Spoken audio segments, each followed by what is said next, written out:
Boa tarde, caros estudantes do oitavo ano. Como vocês estão, meu grande? Tudo bem?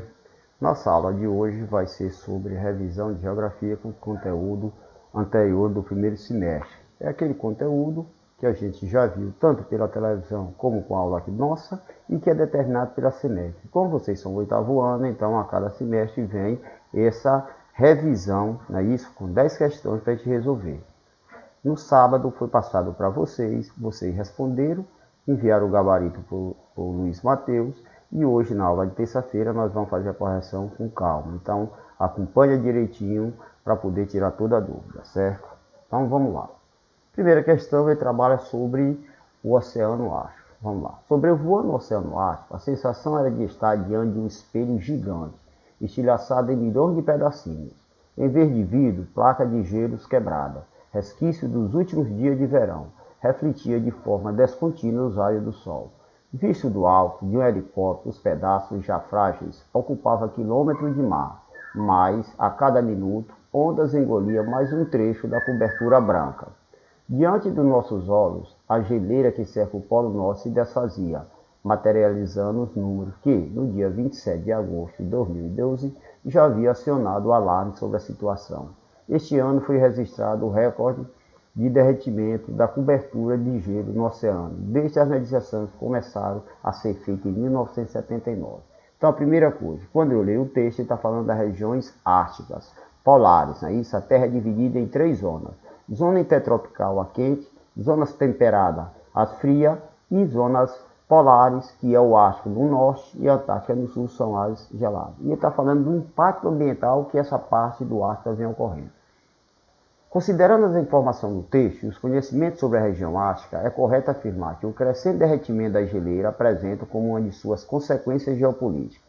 Letra A. A tentativa de povos nativos da região, como os inuits, que são chamados de esquimós, de criar um estado autônomo? Não, eles não querem um estado autônomo, eles vivem num território, eles vivem em harmonia com a natureza. Letra B. O retorno das divergências políticas entre os Estados Unidos e a Rússia? Também não. A divergência dele está num âmbito bem maior. Lógico que tanto os Estados Unidos como a Rússia querem colonizar essa região. Aliás, colonizar não. Querem explorar, mas não chegou a esse ponto. Vamos para a letra D. A expressiva circulação de navios chineses na região que tem gerado protesto da Rússia. Pelo contrário, lá não é chinês, é da Rússia que já começa a circular por lá. Resposta certa é a letra C. A disputa entre as potências econômicas pelo petróleo e outros recursos naturais da região. Lembrar que a Antártida está no sul, ela não é povoada, só quem está lá é pesquisa. Mas o norte a temperatura é amena, lá tem os nativos que moram lá, e os países têm muito interesse em explorar. Lá economicamente já é explorado, mas eles têm vontade de aumentar essa exploração. E o que leva o quê? Ao impacto ambiental da região. Segunda, leia o texto, vamos lá. Nos polos estão gravadas as informações que permitem entender o passado e fazer uma aposta segura de como será o futuro da Terra. O Ártico e a Antártica são ao mesmo tempo o termômetro das atuais alterações ocorridas no clima. É um arquivo minucioso da história da atmosfera e nos últimos milhões de anos. O que se ouve nos polos agora é, infelizmente, um grito agônico. As mudanças que estão acontecendo por lá são mais rápidas e intensas do que sentidas em qualquer outra parte do mundo.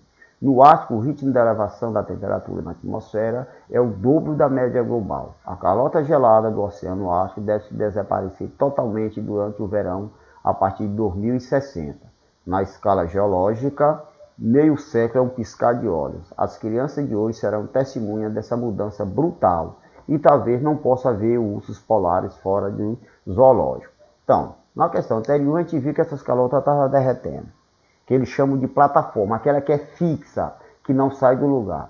Agora, a partir do dia 11 de setembro de 2020, uma dessas plataformas se deslocou e vem descendo um pedaço de um gelo lá do Ártico com 110 quilômetros quadrados de gelo.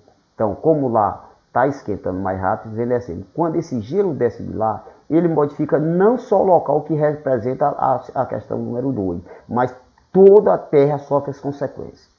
Mas vamos ver lá o texto em relação aqui à pergunta. Em relação ao tema tratado no texto, é correto afirmar que o urso polar não irá desaparecer, já que pode ser facilmente encontrado tanto no Polo Ártico quanto na Antártica. O urso ártico só vive lá no Ártico. Ele não está na Antártida. Na Antártida a temperatura é menor, ele não tem o urso. Lá tem o crio, que é o único crustáceo pequenininho que vive lá, algumas baleias e pinguim que migram. Então o urso ele pode desaparecer mais lá do Ártico. Letra B. Os polos não são de grande relevância, já que são pobres em seres vivos com predomínio apenas de gelo. Pelo contrário, os dois são ricos, têm uma fauna riquíssima. Lembrar que na Antártica, como eu falei, é um menor grau, eles têm que sair, lá não tem vegetação, não tem solo, mas ele é riquíssimo em recursos naturais. E já o Polo Norte, ele tem uma maior biodiversidade e está sofrendo impacto ambiental. Letra C. A tundra é um bioma presente no Polo Sul. Em sua oposição à taiga, é presente no Polo Norte, onde não há manifestação de nenhum tipo de vida. A tundra é um tipo de vegetação específica do Ártico, então ela existe só no Ártico. É uma vegetação, é um tipo de bioma, de uma vegetação, mas ela não tem caule, ela não tem folha, ela só é aquela coisa que fica no solo, como fosse uma ramazinha, uma graminha bem fininha. E a taiga é tipo de região temperada, que é aquela cornífera, tipo que é a árvore de Natal. Lembrando que lá na Antártica não existe vegetação. E qual é a resposta? É a letra D. O derretimento dos polos está relacionado à interferência humana e o aumento da produção de CO2, que é o dióxido de carbono, o grande causador desse fenômeno. Então é o que está ocorrendo. Com o impacto ambiental gerado pelo homem, pela produção, utilização de dióxido de carbono, nós estamos tendo um aquecimento global. Então a geleira começa a derreter. Em consequência disso, lá é o habitat natural do urso. Então ele vai desaparecer da natureza. E aí alguém, para poder vê-lo, vai ter que ir aonde? Em algum zoológico. A terceira. Agora nós vamos dar um pouco para a geopolítica e afastar um pouquinho sobre áreas polares. Após o fim da União Soviética e da Guerra Fria, os Estados Unidos têm imposto ao mundo uma ordem com base em seus interesses, tomando decisões unilaterais, sem considerar resoluções de organismos internacionais como a ONU. Entende? Que foi a Guerra Fria? Foi um conflito ideológico, político, econômico e bélico-militar entre a União Soviética, que representava o socialismo, e os Estados Unidos, que representavam o capitalismo. Ele vai desde a Segunda Guerra Mundial até 91, quando há a fragmentação da antiga União Soviética e a fragmentação também dos países socialistas. Lá a ordem era bipolar, comandada por eles dois, Estados Unidos e a União Soviética. Com o fim da União Soviética, os Estados Unidos se tornam um país único, agora é monopolar, é o grande líder, por isso que ele toma decisões unilaterais, sozinho, sem respeitar, às vezes é a única Organização das Nações Unidas que tenta intermediar os conflitos. Conforme o texto, o exemplo dessa situação vamos para a letra B, apoio militar ao governo do Brasil para invadir a Venezuela? Não, apesar do governo atual, Donald Trump, ser contra a Venezuela e ter o apoio do governo brasileiro, mas não houve uma coisa formal que desse apoio para o Brasil invadir a Venezuela juntamente com os Estados Unidos. Letra C. O veto recente contra a entrada do Brasil e do Japão no Conselho de Segurança? Também não. Pela primeira vez, os Estados Unidos votou a favor que o Brasil fizesse parte do Conselho de Segurança da ONU.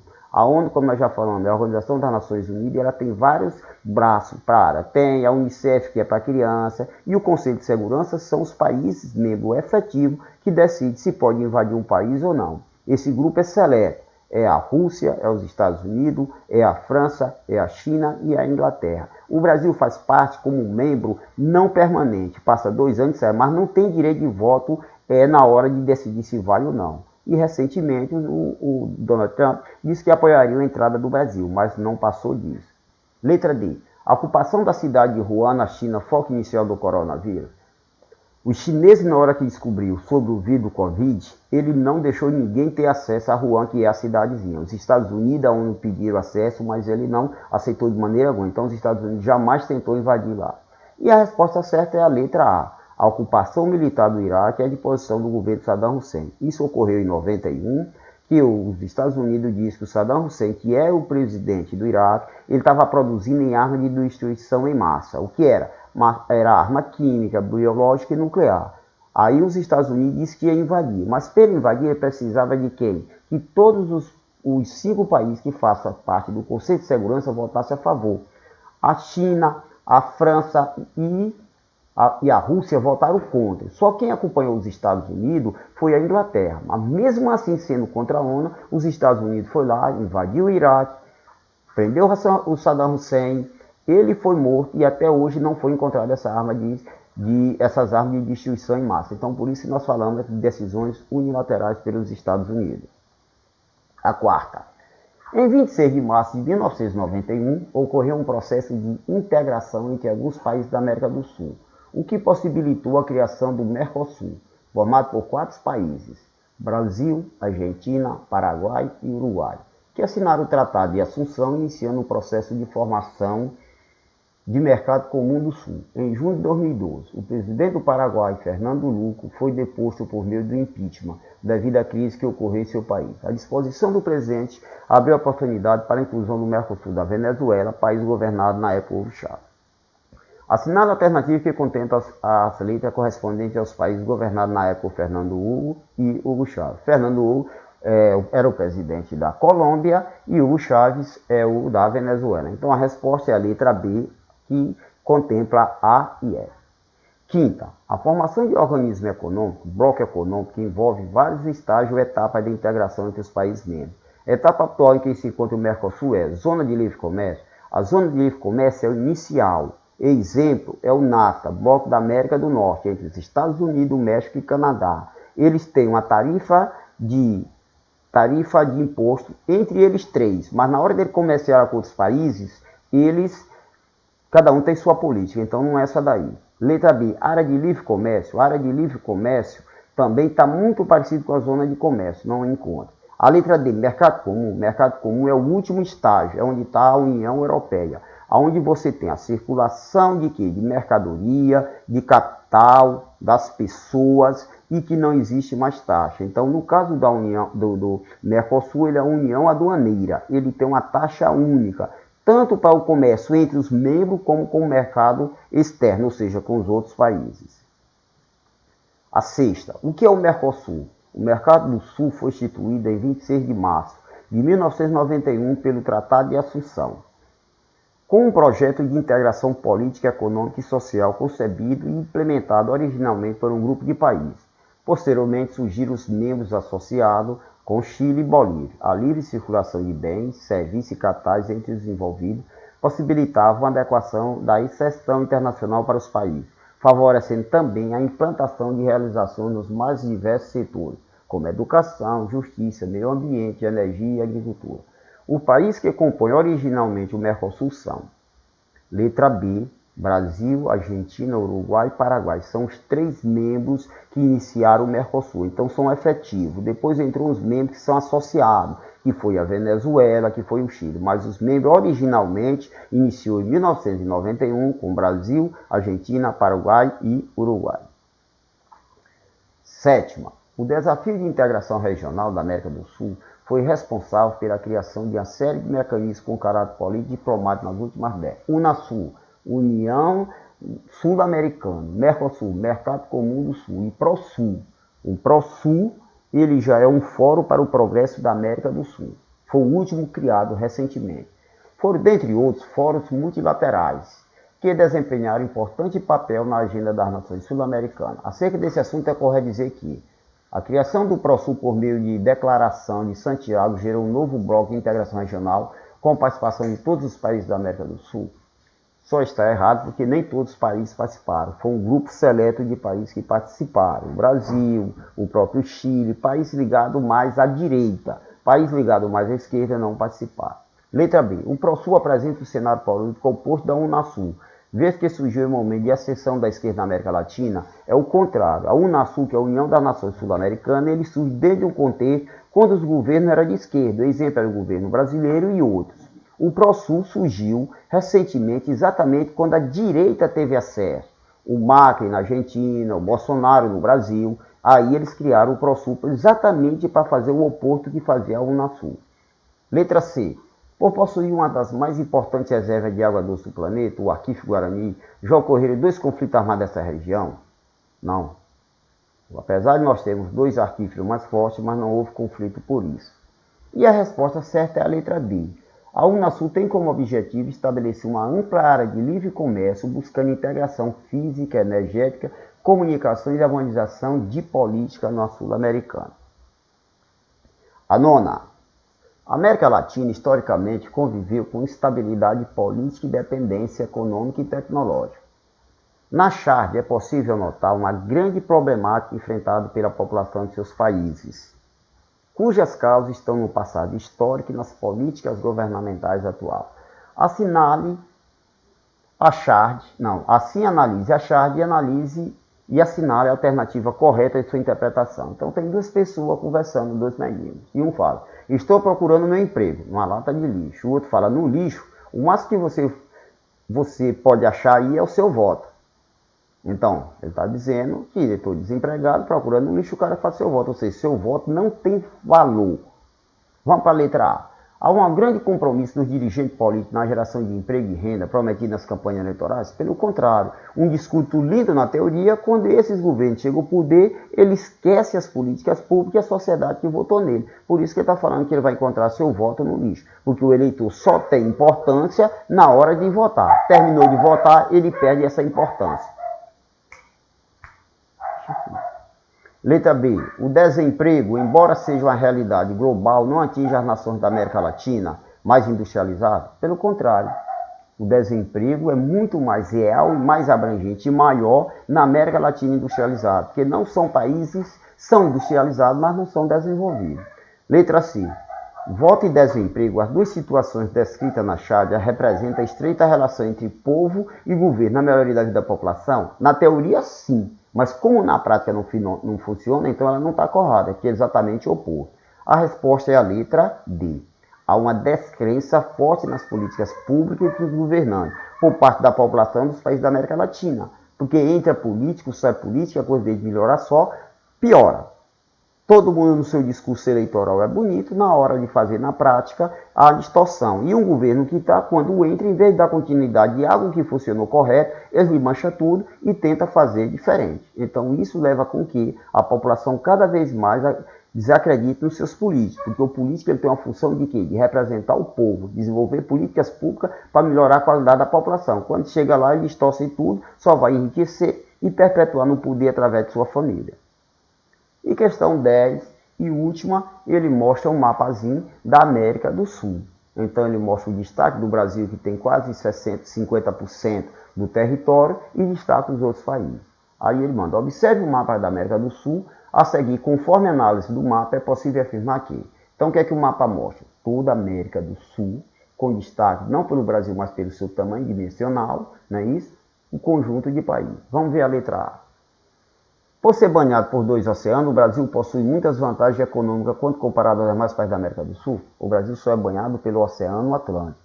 Do lado que está o Chile, Peru, Equador e Colômbia, você tem o Oceano Atlântico. O Brasil não tem território aí. Desse lado, só esses países. O Brasil só tem uma saída para o Oceano Atlântico. Letra B. O Brasil possui muitas fronteiras terrestres, de fato que contribui para o estímulo das relações diplomáticas e comerciais com os países vizinhos. Nós temos uma fronteira seca, não é isso? Entre ele, com Suriname, Guiana, a Venezuela, a Colômbia, o Peru, a Bolívia, Paraguai, Uruguai e Argentina. Nós só não fazemos fronteira com o Chile e o Equador. Na verdade, essa fronteira seca entre esses países, com quase 17, 18 mil quilômetros, às vezes traz até conflito. É só entender, nós temos conflito com a Venezuela por território. A Bolívia até hoje ainda reivindica parte do Acre, que ele diz que é dele. O próprio Uruguai, que está aí um período, já fez parte da Argentina, outro período fazia parte do Brasil. Depois, para não ficar com nenhum nem com o outro, criou um outro país. Então, não leva dentro desse conceito. Letra C. Por não ter saída terrestre para o Oceano Pacífico, o Brasil tem no comércio com nações asiáticas uma barreira intransponível fisicamente? Não. Nós podemos contornar através do Oceano Atlântico. A Terra é esférica. Logo, se eu for pelo Pacífico direto, eu vou chegar mais rápido. Mas se o Brasil sair aqui e passar pelo sul da África, ele vai chegar na Ásia. E nós também já temos uma passagem, não é isso? Que você passa lá no Estreito de Magalhães, lá embaixo da Argentina, que você tem acesso ao Oceano Atlântico. E lá pela Colômbia também nós já temos uma passagem. Então, gente, essas questões, as 10 questões que veio da CEMEC, que para gente responder, elas são bem abrangentes. Espero que vocês tenham se saído bem. Se não sair, não se preocupa. Isso é uma revisão geral do conteúdo. Na próxima vez, vocês dão uma estudadinhazinha melhor, para dar uma melhorada, e a gente sempre está avançando, tá certo? Bom final de semana e até a próxima aula.